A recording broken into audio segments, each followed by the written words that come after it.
Hello, everybody. Today, we're going to be building off of our previous session, which we talked about some basic descriptive statistics, those being frequency analyses. Please refer back for directions there. And then today, we're going to go over cross tabulations, how to run those, what they look like, how to describe them a bit, and what that looks like in SPSS data. So I also just wanted to remind everyone about these resources first in the Moodle page. So I posted each of these things, and each of these are they're older recordings, but you can access the types of survey questions and examples. There are videos on Qualtrics.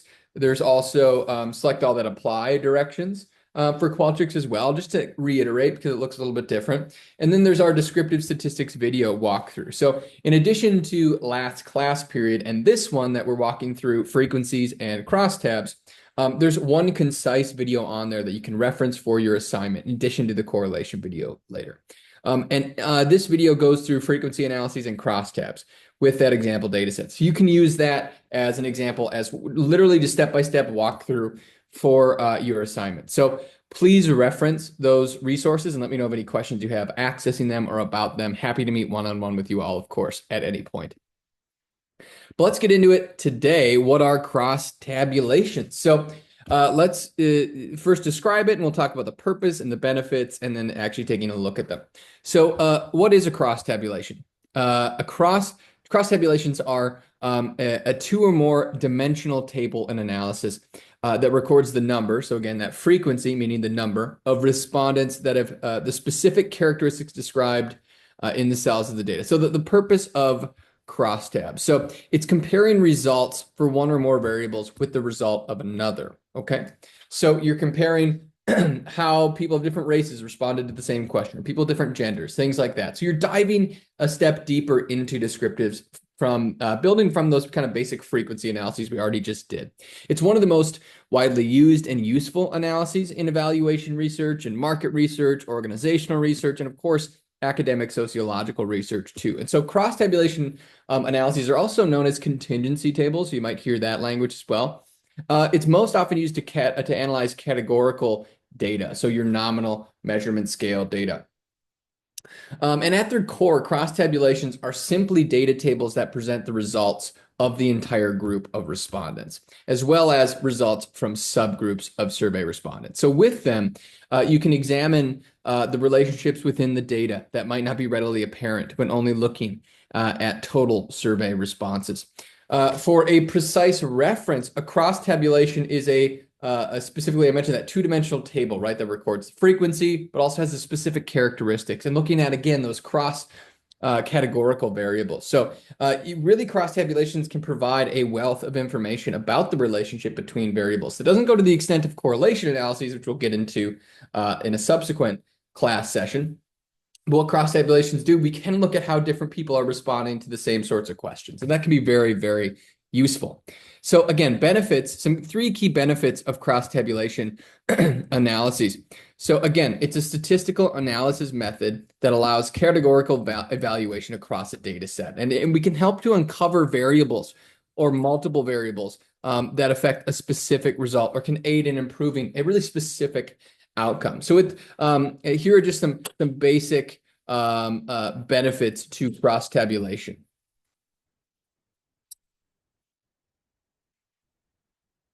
One moment. Apologies for that delay. So some three basic benefits here to cross-tabulations. One, error reduction. So this includes analyzing data sets that can be quite confusing at times. Analyzing data can have that confusing element of, especially when you have large data sets. So let alone accurately pulling those insights. So using cross-tabulation data and analyses, you can make your data sets more manageable at scale. So you're simplifying the data and dividing them into more representative subgroups. So instead of having these mass categories, you can divide them into specific categories. You can also have more insights. So cross-tabulation looks at the relationships between one or more categorical variables to uncover more granular, so more specific insights. And these insights might go unnoticed, with standard approaches like frequencies, or require more work to reveal them, where you need cross tabulations. They're also more actionable in terms of the type of information. So cross tabulation simplifies data sets, like I already mentioned, and allows you to quickly compare the results and different relationships between specific variables. So by doing this, you can uncover insights faster and apply new strategies as necessary. Because you can look at, well, if people from this group respond to this question this way, but versus people from this group, we can know those key differences across those groups and provide solutions or change our research directions because of those differences that we've uncovered. So these are kind of the main benefits of cross-tabulation analyses, but as a statistical method, it really can be applied to a wide range of research areas and disciplines to help get you more from your data. Really, really commonly used in conjunction with frequencies. Now let's look at a cross-tabulation example. So again, you're going to have various language in a cross-tabulation analysis. What I want you to look at is read it from left to right. So first, let's look at the different variables. You have two variables on the screen here. Let me make sure I can pull it up. You have two variables on this screen. One, your core content variable, right? One of the questions you're asking is not a demographic, okay? What is your favorite baseball team? And so you had different options. Some people selected Toronto Blue Jays, some people Boston Red Sox, some people the New York Yankees. But now you've got a demographic variable too, and your demographic variable is over here on the left-hand side. In what city do you reside? And so the different options were Boston, Montreal, Montpelier. These are a few different options here. And then at the bottom, you have totals. So you have column totals and column percent. So what I want you to look at is read from left to right, okay? I really want you to read from left to right. So Boston, Massachusetts. People who live in Boston, Massachusetts, 11 said their favorite team were the Toronto Blue Jays. 33, the Boston Red Sox. 7, the New York Yankees. And you can see the total percentage as well, the total number of respondents there. This is important to a degree, but really what I want you to look at are the differences. So Boston, you see those characteristics there. Now let's go down a row. And let's look at the differences for Montreal. Montreal, 23, 50% said Toronto Blue Jays were their favorite team. 30% said the Boston Red Sox were their favorite team. And just under 20% said the Yankees were their favorite team. Finally, let's just go down to the Vermont example. 45% said Toronto was their favorite team. 26.5% the Red Sox. And then just under 30% the Yankees. So I want you to focus on the percentage because that's going to give us the best comparative results here. So when you look at percentage here, you can see that people in Boston, more people in Boston say that the Red Sox are their favorite baseball team. Almost 65% of people from Boston in this survey said that the Red Sox were their favorite baseball team. But if you compare that to Montreal, just 30% of Montreal respondents said that the Red Sox were their favorite team. So that's how you can compare different results. So what we could infer, what we could take a look at from that data said, well, more people on average from Boston, their favorite baseball team is going to be the Boston Red Sox. And we compare, well, people from Montreal, more people from Montreal, their favorite team is going to be the Toronto Blue Jays. You see 50% there compared to 30 and 19.5. You say the same thing going down the list. That's what a crosstab allows us to do. And the reason why we're focusing on percentages is because you see there are different amounts of responses. So here you have 51 responses from Boston, 46 from Montreal, 49, because you're going to have different demographic variables. So strictly the frequency differences, the number differences are not as useful as the percentage differences because the percentage differences gives us a proportion of whatever that final total is for each category.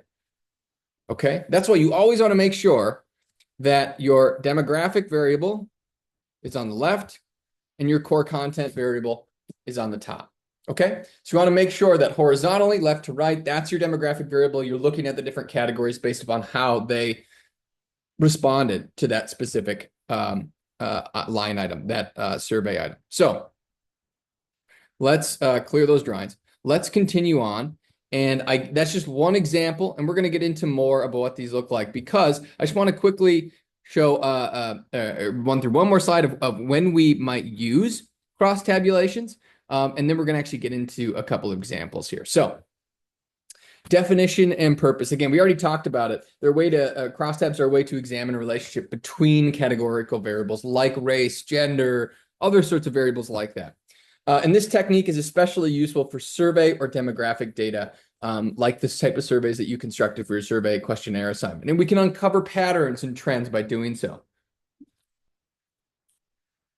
So some examples, right? So in sociology, cross tabulations can reveal patterns such as how political affiliation, whether you're liberal, conservative, or independent, or Democratic, or Republican, how that thing varies across age groups. Or results, like for instance, could show that younger individuals tend to lean more liberal versus older groups tend to lean more conservative. And this can offer insights into generational differences. Another example, like a survey on educational attainment, thing you're looking at what degree you have. Do you have a high school degree? Do you have a bachelor's degree? Do you have a master's degree? Looking at those differences by gender could reveal disparities in access to education and higher education. So we could look at, well, how does educational attainment differ by gender or race? And cross tabulations could indicate that maybe more men have advanced degrees, or more women have advanced degrees, and highlighting particular inequalities, maybe in specific populations. That could be really, really powerful takeaways. And you see a couple other examples there. So like customer reviews by region, product surveys, other sociological examples there. You can look at all these different type of ways that you can examine it. And again, we're going to look at a couple here in a second. And there's some more benefits. Again, categorical analyses, relationship focuses, and then supports on decision making. We can look at analyses there. So let's get into this example. Remember that City of Greeley Communication Engagement Strategy Evaluation Report is linked. I have the link under the slides here, and they're under the slides for the last class period as well. So let's click on that. Let's take a look at it. If you recall, starting on page 29 were the different types of variables, the different types of frequency tables, just your basic frequency descriptive analyses. Now, I want you to go to page 100. Under page 100 are the are the cross tabulation variables. So we already identified the descriptives, right? And if you need more practice, again, go look at those descriptive tables from pages 29 to 100. But now we're looking at the cross tabulation tables. Let me zoom in a little bit. So here you see table 39 is a cross tabulation for age of survey participants by location where they're located in the city of Greeley, Colorado. So you can see where are they located? There are 4 wards in Greeley: Ward 1, Ward 2, Ward 3, Ward 4. And you can see the different the age categories there. So what's something you could infer? Remember, read left to right and focus on the percentages. So if I'm looking across these different variables, and you can read left to right, and if you want to look at the specific variable differences, you can even look some vertically as well. So let's take, for instance, the age category of 60 to 69, okay? And we could say that, well, it looks like there are less people aged 60 to 69 in Ward 2 than there are in Ward 1, 3, and 4. See how that works? Because there's a smaller percentage there. So an example of how you can read that. Or you can say Ward 3 has more 50 to 59 and 60 to 69-year-olds in it than they do 40 to 49, 30 to 39, and 20 to 29. So you can say maybe it skews a little older. Let's get further into this. Let's go a little bit deeper. So let's look at some of these core content questions as well. So ignore table 43 for now, because I constructed individual mean scores for that. Let's look at table 44. This is cross-tabulation for residents' engagement methods by location. So we're looking at how they engage with the city of Greeley by their ward by their specific location. So wards 1 through 4 are there again. You can see the different options that they could have selected in the survey. That they use their smartphone only, smartphone and computer, computer only, or they don't have a smartphone or computer, or other category.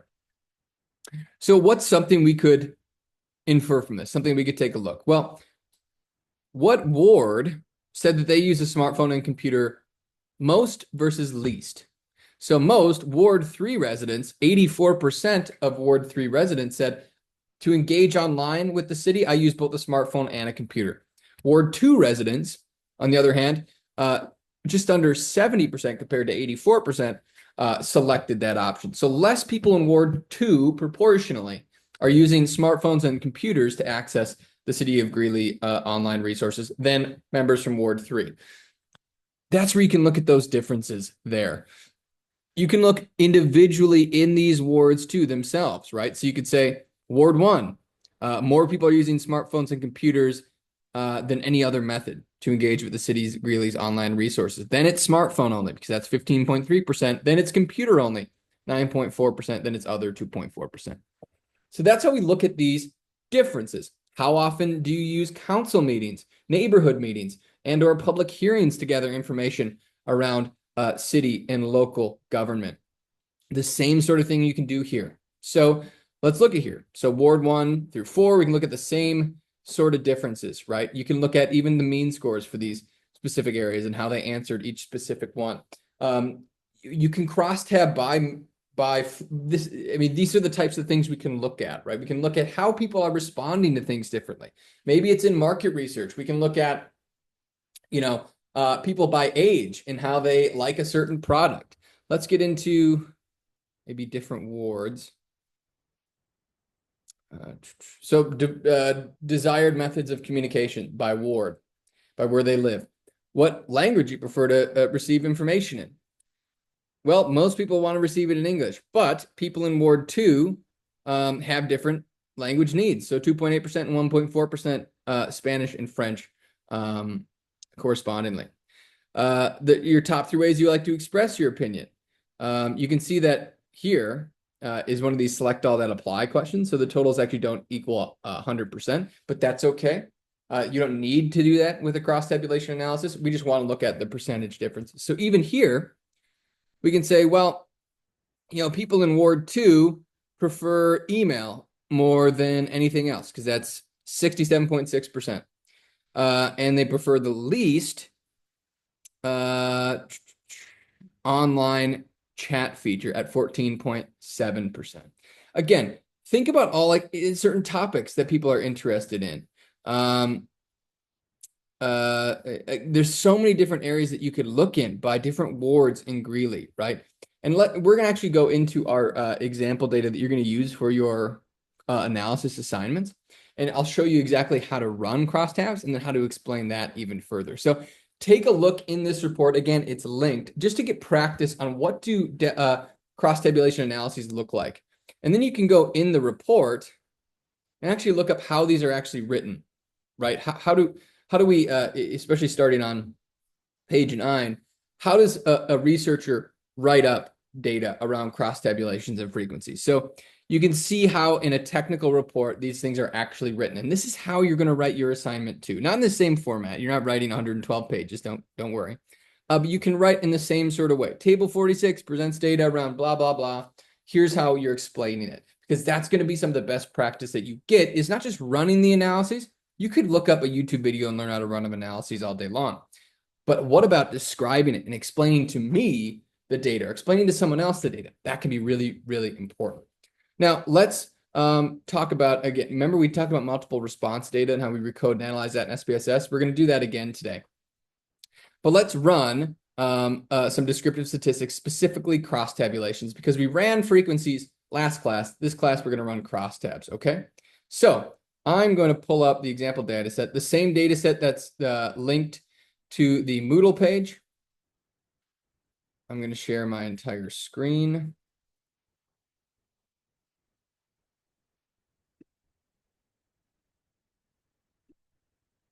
All right, you should be able to see this screen now. So you can see everything on my screen. You can see the the SPSS data. Remember, we went through what does this SPSS data actually look like? The variable view, the data view.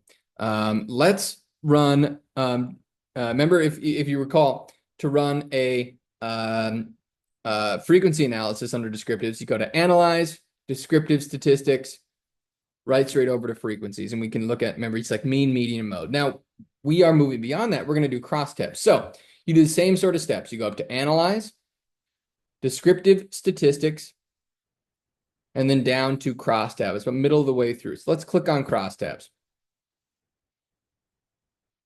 All right. So what I want to do is I want to look at how people respond to different variables. So by demographic variables. So I want to look at how people of different genders select or answer other questions. So I'm going to scroll down because remember in this data set, the variables, the demographic variables are at the bottom. So I'm going to click what gender do you identify with? This selected choice gender option. Don't select the text option there. Don't select the option that you can fill in the text. Select just the normal gender question and put that into rows. Remember, rows are going to be horizontal, columns are going to be up and down. So we want the horizontal variables to be our demographic variables. So put that into the role. Now let's click a question that we want to see the different types of answers to that question. Let's say leaders at my company are willing to accommodate my needs. Let's just try that one. So I'm going to put that one into the column question. So these are like the core content questions of the survey that we're going to look at how different people of different genders actually respond to that question. So let's also, before we click OK at the bottom right to actually run the analyses, we need to format this thing. So let's click Format. That looks good. I want to click, excuse me. I want to click Statistics as well. I want to see on the statistics, just want to make sure that you don't have to click any of these things. We'll go over in other details of what each of these mean. But I really just want to make sure that it's formatted properly. So click Cells. That's going to be the best one for you to format it. Make sure that Observed Counts is clicked. So if that's not clicked, make sure it is. Make sure that Expected is not. And we want percentages, right? So we want these row percentages because we're reading it by row. So let's read our row percentages. And let's also click Total. So you want to click Row and Total. Again, this is in the Cells tab. And then that should be good. So click Continue. Now let's click OK and run this analysis. Again, it pops up in another window. So here's the window for the crosstab. So you can see the N is the number of people that actually responded to this question. And you can see on the left, what gender do you identify with? And you can the selected choices. So the different options were female, male, transgender male. There was a transgender female and non-binary option. The reason why they're not showing up here is because no one selected them. So in SPSS, those things won't show up if they're not selected. And then prefer not to answer. So let's again read left to right, right? So again, the content question, leaders at my company are willing to accommodate my needs. So females, 55, almost 56% agree with that, 20% strongly agree. Compared to males, 57% agree and 20% strongly agree. So it's similar there, some similar findings. Under females too, neither disagree nor disagree, 22% compared to 15% of males. So there's a little bit of in-between answers there for females if you compare these male and female answer choice differences. Let's do another one so we can get even stronger differences. So let's stick with gender though, because gender is a good option. If you want to do another as well, there's this age recoded generations category. That'll give you like Gen Z versus millennials versus Gen Xers versus baby boomers, okay? So let's keep with gender. Let's try.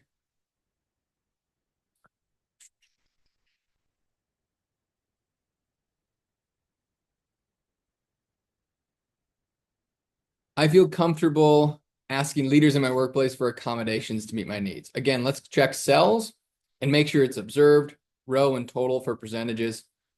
Let's click continue and take a look.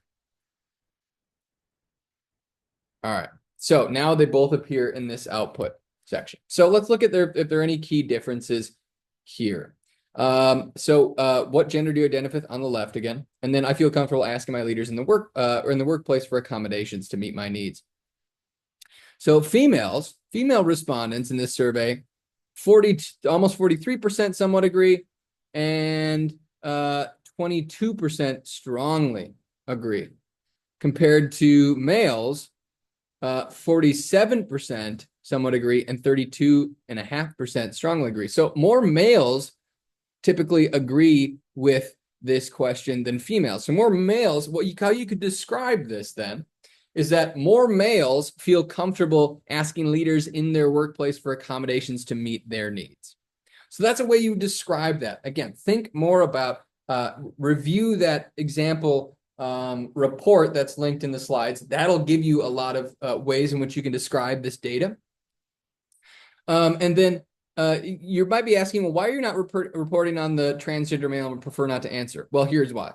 You see the total number of people that were transgender males that completed the survey?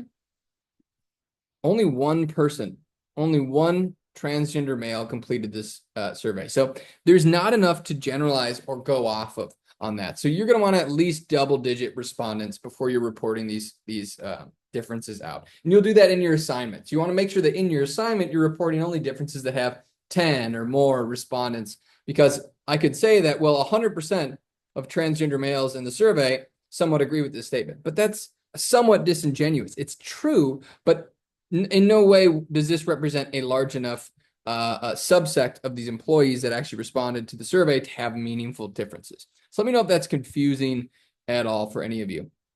But that's the example of cross-tabulation analysis. And remember, we did say that, or I did mention that we would look at the multiple response options. So if you want to, especially in your assignment, go over race in this specific data set that you're going to use, race is a multiple options selection, right? So let's go up to race. And remember, let me restart that to show you again, because I showed you in the last recording. But if I want to analyze one of these select all that apply or multiple answer choice options questions, you go to analyze down to multiple response. You're going to define those variable sets. Let's make that bigger. Scroll down to the race answer choices. You're going to click them all. You can hold shift, click them all, put them over into the variable in set. And then we're going to click on dichotomies, count a value as 1, because each has a coded 1 value. So I'm just going to name it race recoded. Race recoded. And now I'm just going to click this add button. And now that's changed. So now how we analyze that, and we'll do it as, see how it appears up? Now I can do a cross tab. Now we're going to analyze race into the rows. And let's select,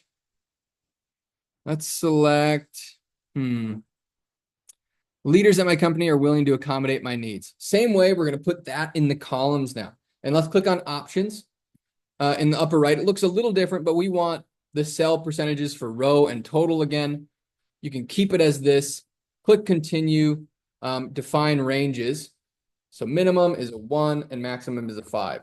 You're probably asking, why is that? Well, because this column, in the columns here, that's how we coded that question, right? These agreement Likert scales, okay, to 1 for strongly disagree, to 5 strongly agree. And then in between, it was 2 for disagree, 3 for neither agree nor disagree, and 4 for agree. So it's a 1 to 5 scale. That's why we're adding defining those sets there. So we're going to click that. We're going to click OK. And we're going to get this cross tab. Now it appears that you can actually add these, analyze the racial category, even though it was a multiple response variable now.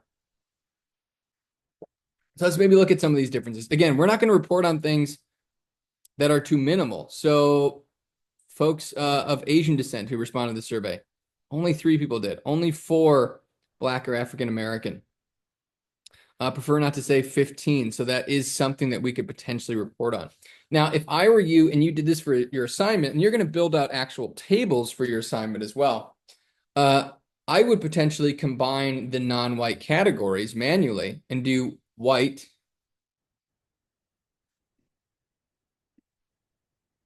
white, and non-white categories. And then you have more to report on if you wanted to do that. It's an extra step. You don't have to, but that is an option. But let's just assume for the time that this we did have some that these were more that we could report on. So we could say that, let's say for the Black or African American respondents, 100% of them agreed with the statements,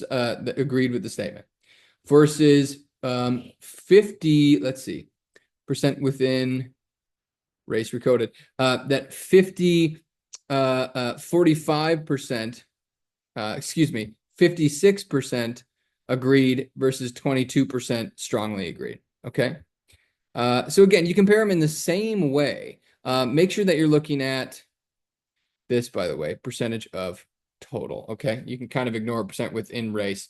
That's something else. That is the percentage actually within all of it instead of just across. So let's look at the percentage across the total there. So again, you can compare them in those ways. So make sure that you're referring to you're looking at the correct things in the table. And actually, I think I might have said that backwards. I want to make sure that you understand. We want to be looking at percent within race recoded because that's within the category itself. The percentage of total is different, and that's looking at a different thing. So make sure if you do these multiple sets, and again, refer to the walkthrough video that's more succinct in this, because this we're going through fairly quickly because there is that walkthrough video, and we're going to actually practice this in class. So we're going to practice it all together on Friday, where we're going to go over analyses as a class. You all are going to run them and then talk to me about the analyses themselves. Because I'm understanding that this is going to be confusing as you're just watching it today. But on Friday, you're actually going to do it. We're all going to do these analyses together. So it's not as if you're going into your assignment blind, okay? So we're going to run through these analyses together on Friday. But I just wanted to show you essentially how to do it. So if you needed to refer back to this, you've got this video now. But the main points, again, are that how do you actually run and respond to crosstabs? How do you run and talk about cross tabulations? Like this is really, really important for your assignment. Same with correlations that will run together. We'll practice in class. We will go through each of those things. So let's go back to the slides.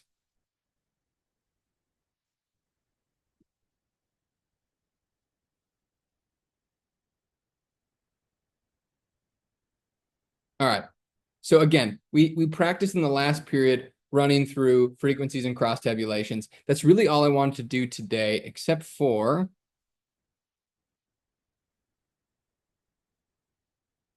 look at this page. So this is our Moodle page. If you scroll down to the dates for this,